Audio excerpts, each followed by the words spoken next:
Hi everyone, how are you? The website I am going to show you in today's videos is basically my own and I am selling it. This is the very reasonable price.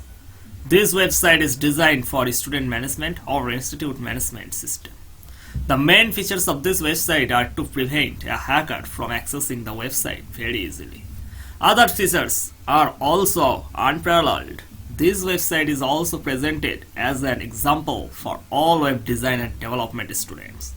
So let's take a look at the main features of the website without delay. At first, this is an inquiry form. Now I am filling it out.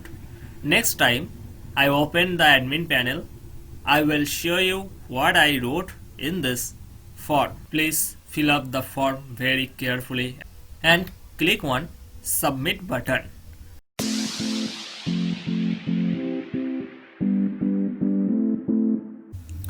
This is navbar. I am trying to present all the submenus inside the navbar. Keep watching.